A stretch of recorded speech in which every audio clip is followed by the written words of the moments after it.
The CBS Radio Mystery Theater presents...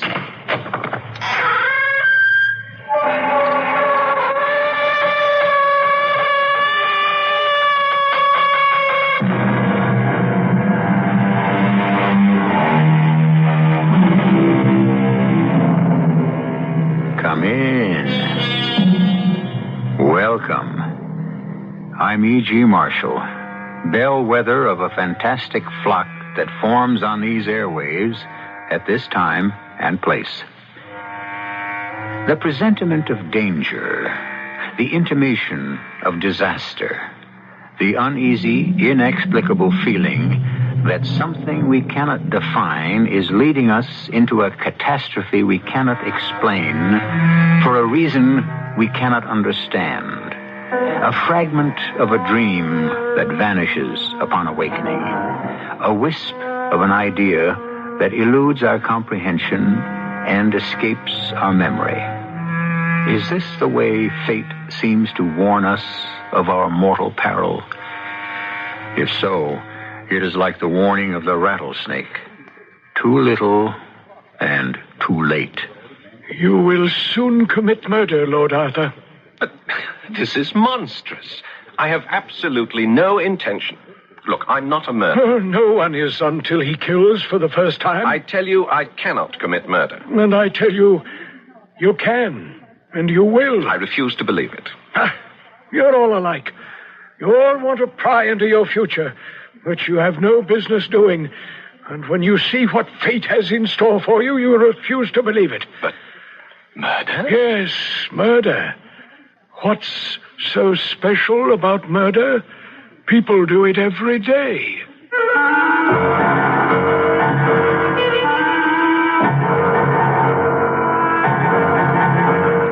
Our mystery drama, The Saxon Curse, is based on the Oscar Wilde classic and was especially written for the Mystery Theater by Dann and stars Paul Hecht. I'll be back shortly with Act One.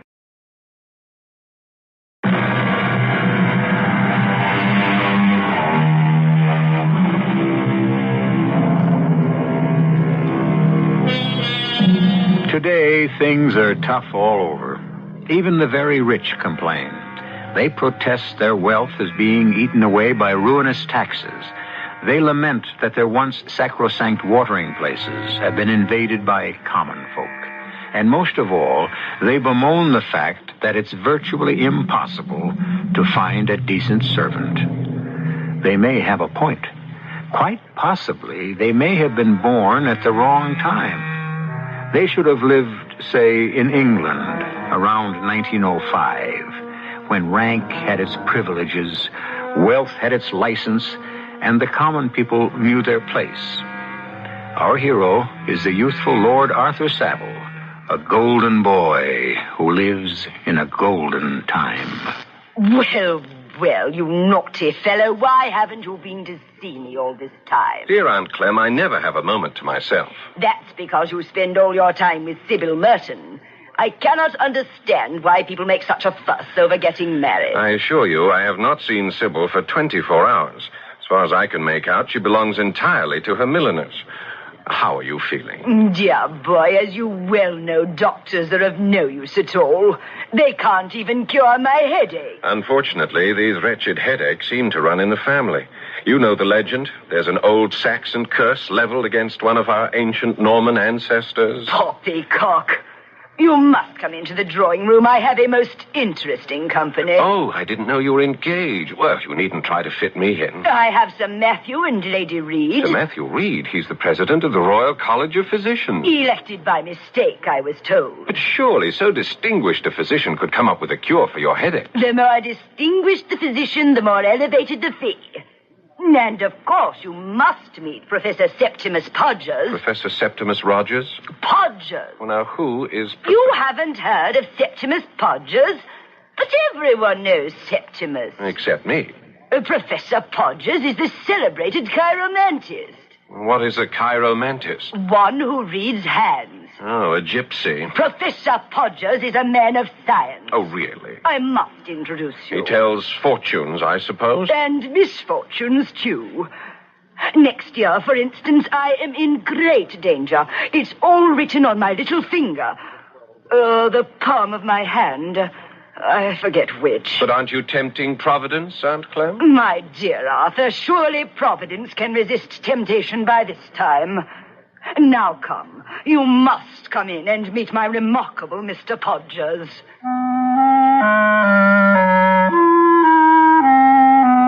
And so I entered my aunt's drawing room, where I was introduced to her Mr. Podgers. I must say there was nothing esoteric or mysterious or romantic looking about him at all. He was a stout little man with a funny bald head, and you might take him for something between a family doctor and a country solicitor. He was staring at the palm of Sir Matthew, and I was amazed to see how Sir Matthew and Lady Reed gazed at him with rapt attention. And what do you claim to see in my hand, sir? I see a man of adventurous nature. You have taken 4 long voyages in the past. By George, so I have. You were shipwrecked once. Amazing. You have a passion for collecting curiosities. But everyone knows that. It's been in the paper. Arthur, dear boy, do not interrupt. I see in this line, the health line, a secret. Sir Matthew, you had a serious illness between the ages of 16 and 18. Now, how the devil would you know? Well, it's all written here. Extraordinary. The man is uncanny. And now, Professor Podgers, my nephew, Lord Arthur Savile, is anxious to have his palm read. No, I'm not exactly. Oh, have him do it, Arthur. It's like someone opening a window in your mind. I'm not sure those windows shouldn't remain closed. Perhaps the boy's afraid. Oh, I'm not afraid. Professor, as you can see, young Lord Savile is dying to have his hand read. Don't tell him he's engaged to the most beautiful girl in London, because that news has already been published in the Morning Punch. May I examine your right hand, Lord Arthur? Well, if you insist. He touched my hand, and it was as if a galvanic current ran through my body. Something happened. I don't know what, but I do know this. Suddenly, he no longer seemed to be a somewhat ludicrous, fat little man. I felt I was in the presence of great power, authority. A shudder passed through me, and I was frightened to see that the shudder also passed through him. Beads of perspiration broke out on his bald skull like a poisonous dew, and his fat sausage-like fingers grew cold and clammy. And I knew fear, real fear, for the first time in my life. My impulse was to run from the room, but I forced myself to stand still. I am waiting, Professor. Well, what do you see in my hand? I see the hand of a charming young man. Within the next few months, Lord Arthur will go on a voyage. Naturally, his honeymoon. And lose a relative. Well, we all lose relatives. Sometimes I think they were created for the purpose. Can you tell us any more? No, Lady Clementine. That's all I can see. I was furious with myself. What was this feeling of terror that had suddenly come over me? Why had I permitted myself to be frightened by some unwholesome charlatan? But was he a charlatan? Is it possible that written on my hand is some fearful secret of sin, some blood-red sign of crime? Is he gifted with a power to read it? Why do I feel now that some tragedy hangs over me? I waited for a chance to take the man aside for a moment. What is it, Lord Arthur? I must insist on your giving me a straightforward answer to my question. What makes you think I saw anything in your hand, Lord Arthur? I know you did. I'm afraid you're mistaken. All right, how much do you want? I saw nothing. How much do you want? How much do I want? This is how you earn your living, isn't it? Professor Podgers, I want you. Please, Lord Arthur, Lady Clementine will be quite angry with me if I keep her. Whatever it is you saw, Professor, I have a right to know. But I didn't. I'll give you £50. Sir, I do 100, not sell my... £100. Now listen, where can we discuss this? You may find me at 30 West Moon Street. My hours are from 10 to 4. What was wrong with me? Wasn't it obvious who he was? A preposterous trickster, a ridiculous quack. Yes, it was obvious. But it didn't matter, because he was an instrument designed to pierce through the fog of the unknown and reveal my destiny. What had he seen in my hand? I need not tell you there was no sleep for me that night. Promptly at 10, I presented myself at 30 West Moon Street, a thoroughly unimpressive house in a completely nondescript neighborhood. The professor himself looked even shabbier in the daylight. He took my hand in both of his, and once again that same electric shock charged through my body and through his body, too. His eyes closed. His teeth seemed to chatter. Suddenly he dropped my hand. Murder. What? Murder. I see murder. What do you mean, murder? Am I going to be murdered? No. You will be the murderer. Now, see here, Professor. You asked me... This is... This is what? This is monstrous. Murder? I'm not a murderer. Oh, no one is, until he kills. Now, how can you sit there and tell me such... Such what? It's the truth. I'm not the kind of person who... Why didn't you leave it alone? I tried to discourage you. I tell you, I cannot commit murder. And I tell you that you can, and you will. Who am I going to kill? I don't know. Your murder line stopped short. Well, will I kill more than once? No. There is only one murder in your hand. And will I be caught? No. How can you be sure? Because I see no line of retribution in your hand. Then I'm to get away with it. Yes. Because you will obviously have chosen your victim carefully and planned your murder skillfully and executed your killing flawlessly. Carefully, skillfully, flawlessly. How? What do I know about murder? Oh, you will learn. After all, Lord Arthur, necessity has always been the mother of invention.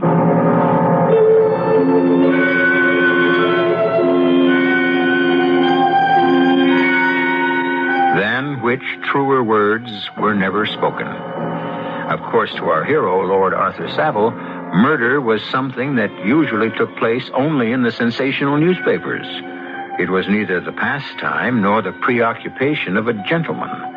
But now, suddenly, he himself is notified that he is not only about to commit murder, but he is to do it successfully.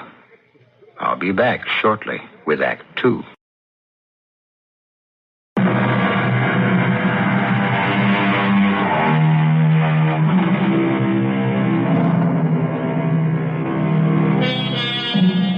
Murder will out, said Chaucer.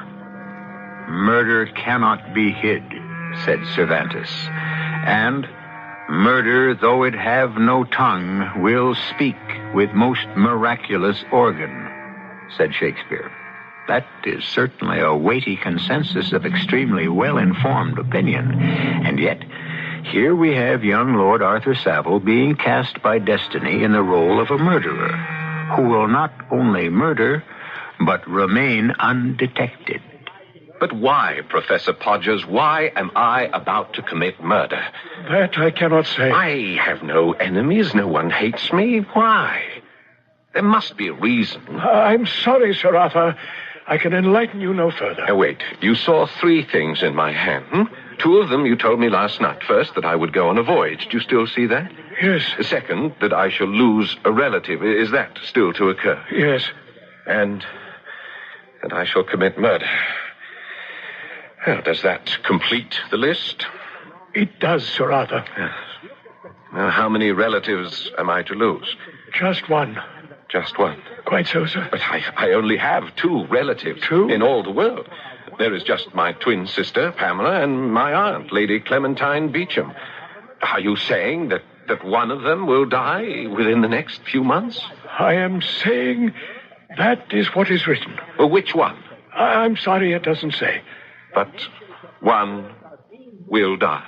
Yes, Lord Arthur. I looked at my hand. And suddenly it was no longer the familiar five-fingered palm made of firm pink flesh, and finely etched delicate lines. It was white, dead white, corpse white, like the white paper on which the death sentence is written. And here the death sentence was written in blood-red letters. Lady Clementine Beecham. And I even knew why. She would die because it would be necessary to make sure that my sister, my dearest twin, Pamela, would live. And at that moment, I felt almost at peace, almost as if I was serving the ends of a just fate. For why should Pamela, lovely Pamela, newly married and about to know the joys of motherhood, die? Why shouldn't I make sure of her love? Aunt Clem. Surely a woman of 80 could have no complaints. I was able to smile. I was even able to assume a pose with Professor Podgers. Professor, I believe I owe you £100. May I write you a check? If it's convenient, Lord Arthur. Oh, here we are. Paid to the order of Septimus Podgers, and so forth.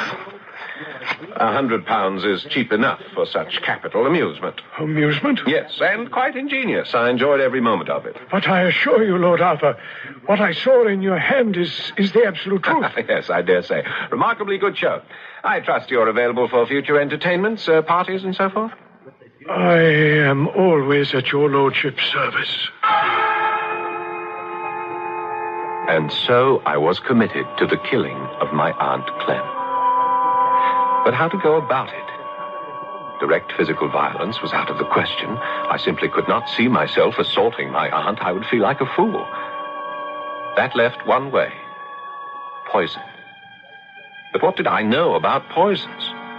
Nothing. But Sir Matthew Reed, the famous physician, was a family friend, a member of my club. He lunched there daily, as I did. It would be a simple matter to join him. I say, Arthur, that chop seems a bit underdone. Well, it's what comes of having a French chef. Yes, joining him for lunch was no problem. But how could I get him to talk about poisons? It was hardly a luncheon topic. But imagine my amazement when suddenly, after his second glass of port... Speaking of poisons, Arthur... What? I wasn't aware that we were speaking of poisons, Sir Matthew. Well, I was thinking of poisons, so it's the same thing. Yes, sir. Remarkable case in the newspapers. Read about it? No, sir. Fella did away with his wife. Yes, sir? Botched it. Is that so? Chap was married 50 years, fell in love with a younger woman, had to get rid of the old one. Bounder deserves to be hanged. For murdering his wife, sir? No, for using arsenic. Messy, painful affair. Now, after 50 years of loyal service, the poor old lady deserves something like, well, aconitine.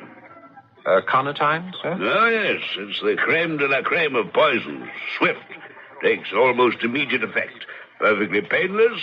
It mixes well with food and drink. Quite palatable. Is that so? Arthur, you must promise me something. If, after 50 years of wedded bliss with the divine Sybil, you should decide to, well, do her in, you should by all means use aconitine. I promise. Sir Matthew, suppose after 50 years I should wish to make a fool of myself, how could I come upon this aconitine? Why, I expect there shall always be a Humbies and Pestle. They shall still be chemists by appointment to whomever the future monarch will be. Humbies and Pestle, of course. Yes, it was going along beautifully. It was as if I were following a track leading me to my sure destination. That afternoon, I strolled up St. James Street to Humby and Pestle's. Mr. Pestle, who always attended personally on the aristocracy, was a good deal surprised at the mention of the word aconitine, and in his usual deferential manner started to mumble something about... I assume, of course, Sir Arthur, that you have prescription? I beg your pardon, Mr. Pestle. The law requires... Oh, I hope you are not assuming that I intend something illegal. No. It's... You see, it's for an absolutely humanitarian purpose. I have this huge Norwegian Mastiff. You're familiar with the breed, of course. I believe so. Yes, I am obliged to get rid of it since it insists on biting my Swedish chauffeur. The Norwegian Mastiff and the Swedish chauffeur seem to be sworn foes. There is no possibility of a peaceful solution. It's tragic. Yes, sir. Since Norwegian Mastiffs are plentiful, whereas Swedish chauffeurs are rare indeed. I think I understand, Lord Arthur. Thank you, Mr. Pestle. Powder form is best, and a pinch in the dog's lunch or beverage. Ah, you are a man of great heart and understanding. Always at your service, my lord. And may I compliment you on your remarkable knowledge of toxicology. Was it only last night that I had met Septimus Podgers for the first time? Was it only this morning that he revealed the awful secret of my hand? Was it only this noon that I had lunch with Sir Matthew and discovered the aconitine? And has it been only 10 minutes since I walked out of Humby and Pestle's with the poison in my pocket? Yes. What did Podgers say? I would execute this murder carefully, skillfully, flawlessly. Now, let me see. How shall I administer the aconitine to dear Aunt Clem? This could be a sticky business, and the entire project could founder. And it was remarkable how clearly I was thinking, how I was suddenly seized by the most happy inspiration. Why haven't you been to see me all this time? Dear Aunt Clem, I was here last night. A likely story. You take advantage of my failing memory. How are your headaches, dear Aunt Clem? I would rather not discuss the wretched things. I have brought you a cure for your headaches. There is no cure, dear boy. It's an ancient Saxon curse. No, but you must try this cure, dear Aunt Clem. It's proof against Saxon curses. Why do you say that? Because it was invented by an American.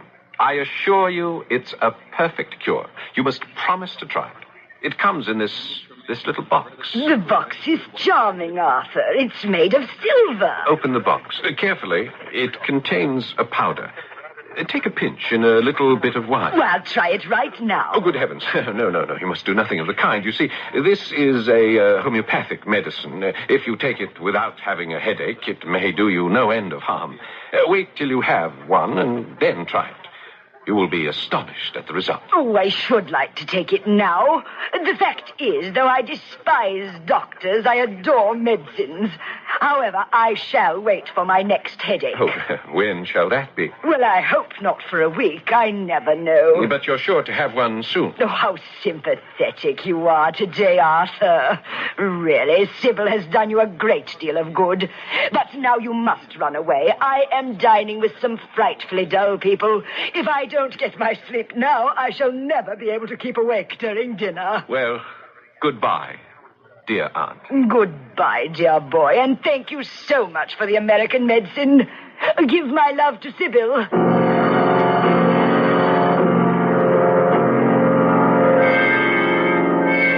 Sybil. I must talk to Sybil. Since I should like to be as far away as possible when it happens.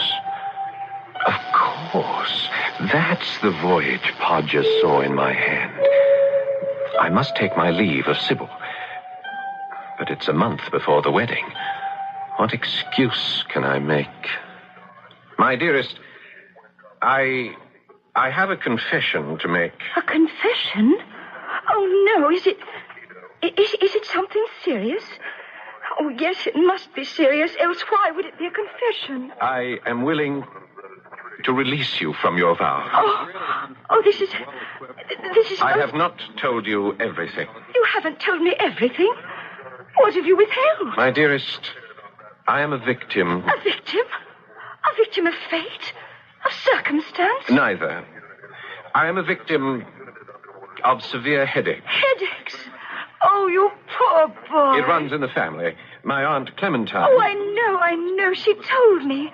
There's an ancient Saxon curse. And so you see, since you were unaware... No, I love you despite your headaches. I accept you for what you are. Yes, but I must take my leave of you, my darling. Your leave? You're going? You're leaving? You will desert me? I'm going to Vienna. Vienna?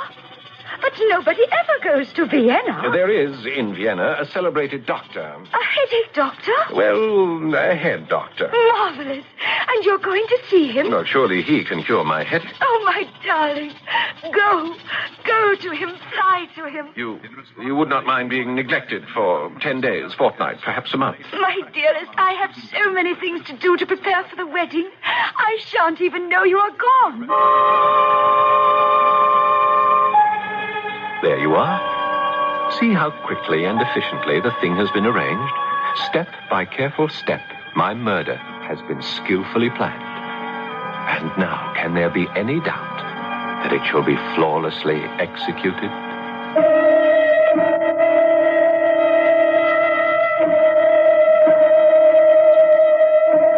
And he's only an amateur. And this is only his very first attempt. So it only goes to prove that each of us has a hidden facet, an unknown talent, an ability that's kept secret even from ourselves.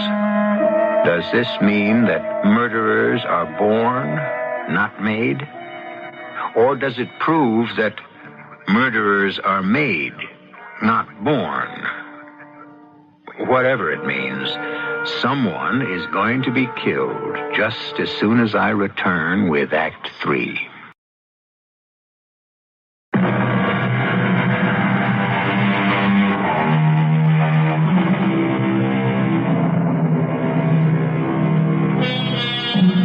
The order of the act has been schemed and plotted, and nothing can avert the final curtain's fall. Or so said a Russian poet. And certainly it must be said that not only has Sir Arthur's scheming been careful, skillful, and flawless, we can even add a bonus word and say meticulous. And so the deadly aconitine waits with fateful readiness the very next headache of the Lady Clementine Beauchamp. While I, of course, have made myself perfectly comfortable and happy in Vienna, a delightful, if somewhat socially backward city. And since I had announced to my beloved Sybil that I was here to consult a celebrated doctor, I decided, for the sake of the record, to do so. Headaches? Yes, Doctor. Fierce, relentless headaches, once or twice a month. Tell me about your dreams. Dreams? I never dream. You never dream? Impossible. Yeah, but it's true. I never had a dream in my life. We have found it. Found what, Doctor? The cause of your headaches. You have the headaches because you do not dream. So, all the bad thoughts are still imprisoned inside the skull. You see? I'm not sure. By George, there might have been something to what the fellow said. Lately, I noticed I had been starting to get headaches. Maybe the Saxon Curse had come down to me. But this lack of dreaming... All this was of minor concern. The crucial thing was, I had made sure of my story. I had said I came here to consult a doctor. I had consulted a doctor. I could now see where the execution of the perfect crime required superb intelligence, which is perhaps why it is beyond the capabilities of the lower classes. However, my visit was to end abruptly. That evening, there was a telegram from Sybil. Aunt Clementine died suddenly. So, she had taken the poison. She was dead. And now, I must return at once, like the proper grieving nephew. I didn't pause to pack. I caught the night express to Paris, and from thence the train to Le Havre. The following morning, I was back in London. Oh, darling, you're home. Tell me everything. Where is poor Aunt Clem? In the hospital. The hospital? I thought you said she was dead. She is quite dead. You see, she complained of a severe headache, and so she drank a glass of wine, and in just a few moments she... Yes? Well, she seemed to be dead, but I couldn't be sure, and so I summoned James and Harris and Charles, and they carried her downstairs to her motor car, and we all rushed to the hospital. Ah, at the hospital, they couldn't help her. Oh, no, she was quite dead by the time we arrived. Even Sir Matthew Reed himself was unable to bring... Sir Matthew? Sir Matthew Reed. He was there? Of course, he's her personal physician. Well, what did he say, Sir Matthew? Oh, I remember quite distinctly what he said. If I didn't know young Arthur better, I'd suspect foul play. He said that? He smiled when he said that. Oh, dear Arthur, no one could possibly suspect you of doing the old girl in. Why, you were miles away at the time. Yes, in Vienna. Did he say anything else, Sir Matthew? No, Arthur. Well, but why are you so pale? What? Oh, the diet. Viennese diet. It must... did he perform an autopsy? Arthur, what a perfectly gruesome thing to say. Oh, I should hope not. You don't know, then? Oh, my darling Arthur, you are upset. You're not yourself, I can see. Oh, I know how much poor Aunt Clem meant to you.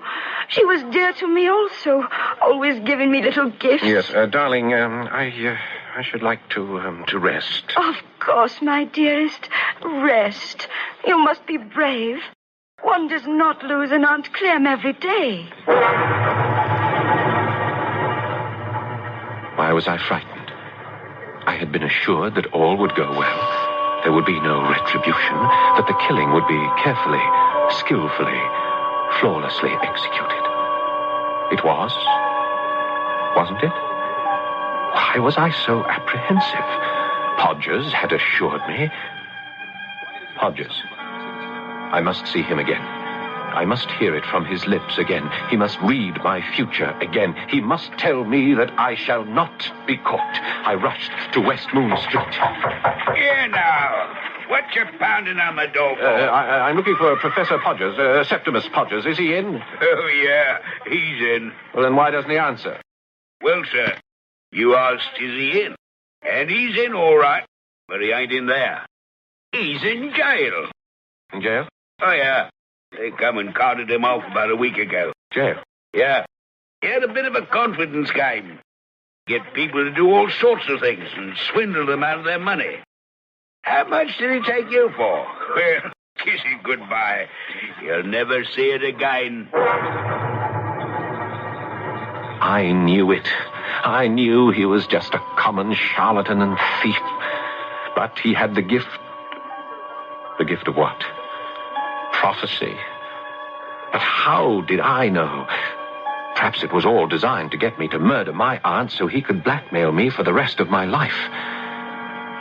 What could I do now? I couldn't very well visit him in prison. Oh, yes, I poisoned Aunt Clem, thinking that the death of a very old lady would cause no suspicion. But I had reckoned without Sir Matthew Reed. Sir Matthew, the expert, the authority on poisons. Well, if he doesn't suspect, then I will be safe. But suppose he does suspect. Sir Matthew said, if I didn't know young Arthur better, I'd suspect foul play. But he smiled when he said it. Smiled? He must have meant it as a joke. Oh, does he or does he not suspect? Why didn't it occur to me that I would inherit Aunt Clem's entire estate? Oh, that could set tongues wagging. Did Sir Arthur perform an autopsy or didn't he? Does he intend to or doesn't he? How can I find out? I must find out. I'll corner him at the club.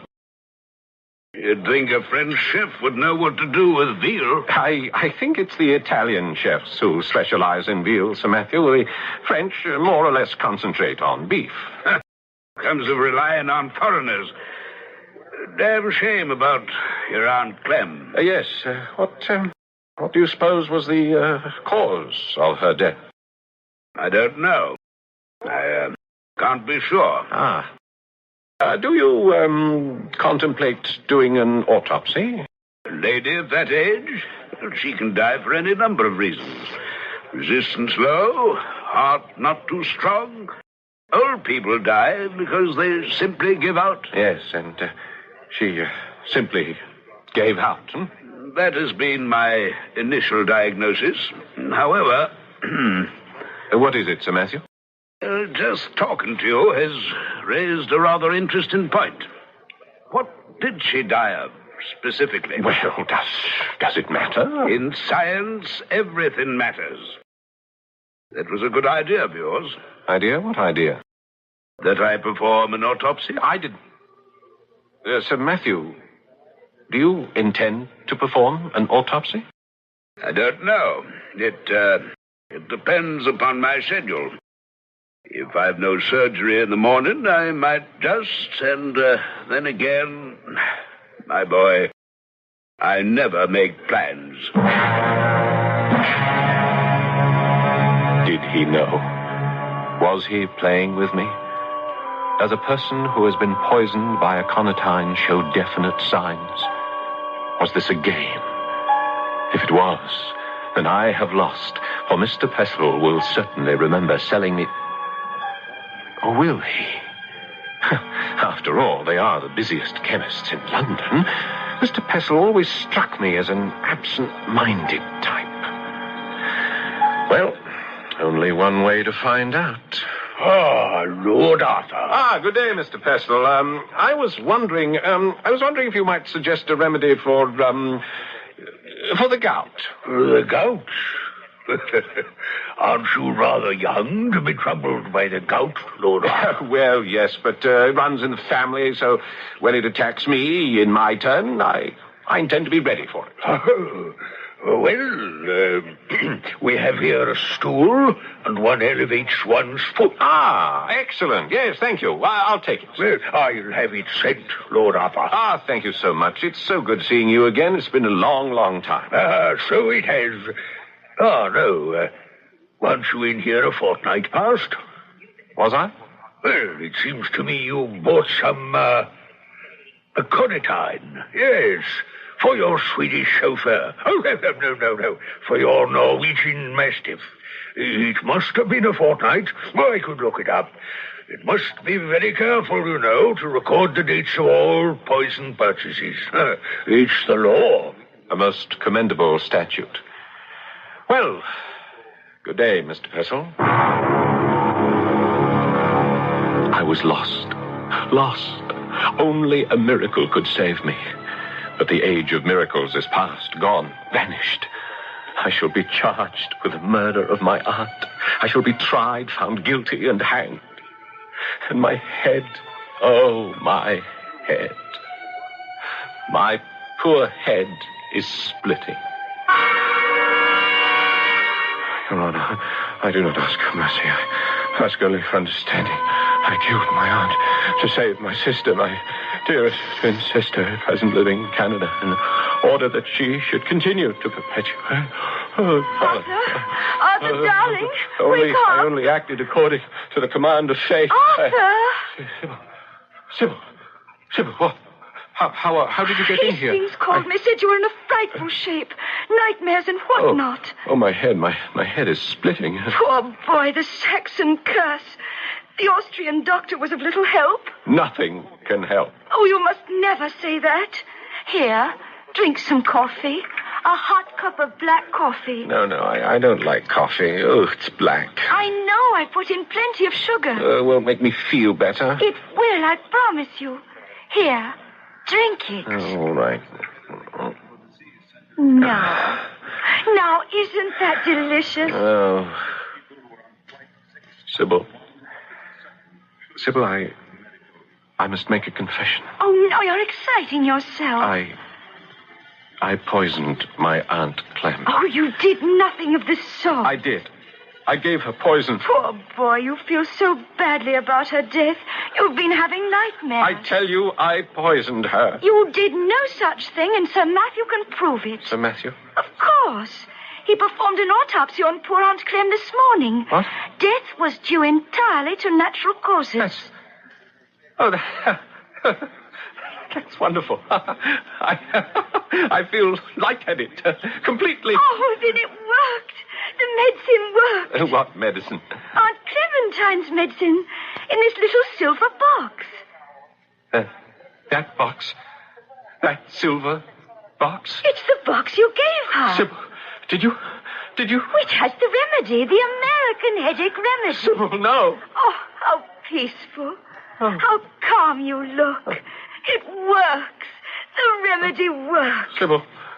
Sybil, you didn't... The day you left for Vienna, I told your aunt it was because of your headaches. And she said, well, my dear, take this American remedy he gave me for my headache. And I said, dear Aunt Clem, don't you need it? And she said, oh, I'm much too old to experiment with Americans. Just put a pinch of this powder in wine or coffee or tea. Sybil. And so I did. And now you feel better, don't you? Oh, you must tell me the name of this remedy. I shall suggest it to all my friends. Arthur? Oh, I see. It even puts one to sleep. Oh, this is wonderful. You rest now, Arthur, darling. And I'll wait for you to wake up.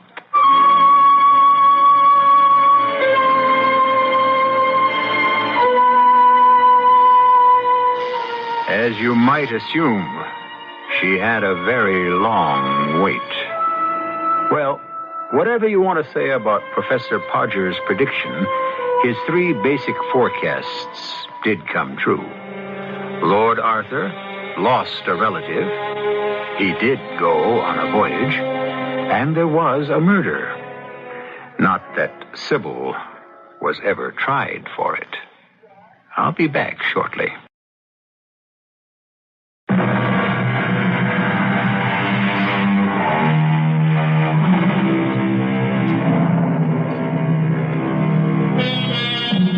Consider the word written. For centuries, we have heard it used in all sorts of mystical context. It is written in the stars. It is written in the wind. It is written in our fate. It is written in our palm. It is easily dismissed as the meanderings of the imagination, but certainly something must be written somewhere. There must be some sort of written plan. Else, how do you account for the fact that we human beings make the same mistakes over and over and over again? Our cast included Paul Hecht, Catherine Byers, Cork Benson, and Guy Sorel. The entire production was under the direction of Himan Brown. And now, a preview of our next tale. Still, he did not move. How could he not move, I thought. And then I realized that his hand, his big hand that lay in both of mine, had no substance at all. It was as though my hands held air. I touched nothing. I held nothing. The hand, big and strong and firm as it appeared to be, was nothing. And then I knew. Certainly and surely, I knew that I had come home to find my house inhabited by ghosts. This is E.G. Marshall inviting you to return to our Mystery Theater for another adventure in the macabre. Until next time, pleasant dreams.